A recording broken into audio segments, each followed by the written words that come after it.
Electricity Comes to Cocoa Bottom by Marcia Douglas. Page 36 of the Edexcel anthology.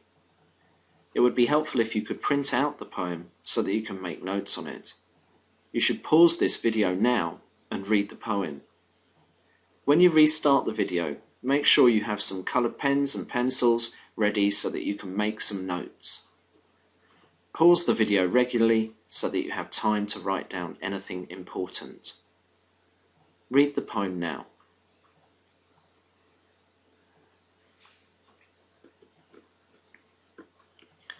Okay, so let's start with some background.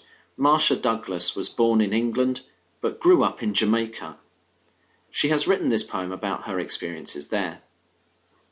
In this poem, she describes a village gathering round to see the first house to get electricity. They all want to see the lights come on. We need to put ourselves in their shoes and imagine a life without electricity. Without electric lights, we would have to use oil lamps. They are smelly and don't give much light. We would all probably go to bed very early and get up very early to make the most of the daylight. Without electricity, we would not have televisions, computers, or telephones. So for these people, to have electric lighting would be an amazing thing. The structure of the poem. The poem is written in free verse. That means it does not rhyme and it does not have a structured rhythm. This free verse style means the poet can give the poem a kind of dreamlike mood. Now let's look at the poem carefully. The title sounds a bit like a fairy tale or a tale for children. The name of the village, Cocoa Bottom, sounds a bit silly. Also, it starts as if someone is halfway through telling a story. Then all the children of Cocoa Bottom went to see Mr. Samuel's electric lights. The fact that it is the children who are the audience for this great switch on of electricity reminds us of the childish excitement about the event. The children all have oil lamps, a contrast to the electric lights they've come to see. It is also a little bit ironic that they have gathered to wait for dark so that they can then see the light. Tension is created by the verbs waiting and watched. Douglas describes the exotic colours of late evening, yellow and orange.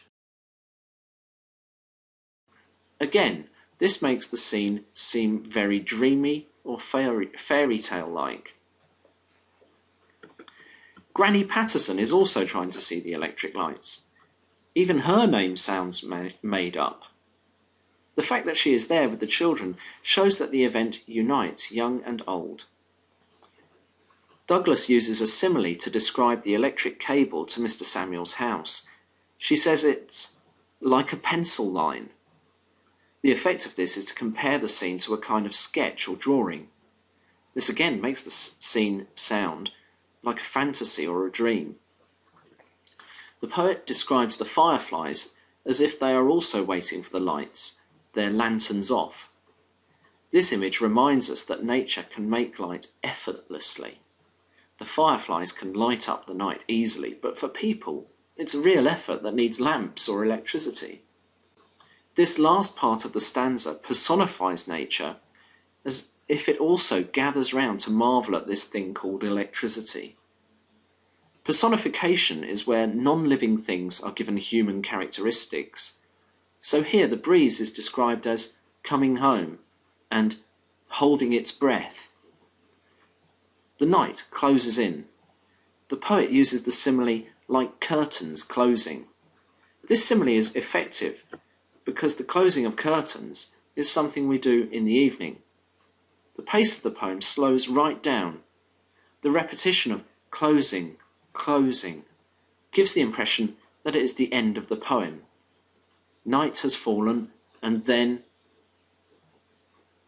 light. The pace of the poem picks up again. Mr. Samuel appears like a kind of magician, a silhouette against the yellow shimmer behind him.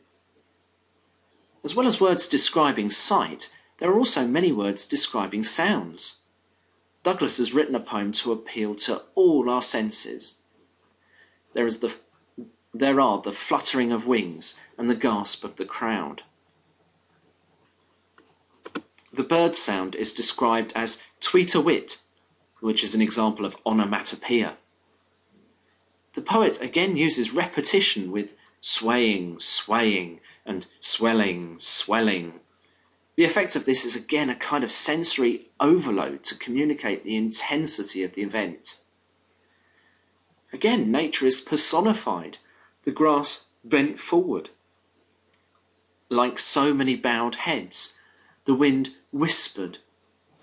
This makes it seem that the whole of nature respects the wonder and achievement of electricity. However, the end of the poem shifts the mood to become rather sad. No one present is able to record this occasion. There are no cameras, and perhaps the children are not literate enough to write it down. This sadness is especially relevant as the children light their lamps and head home.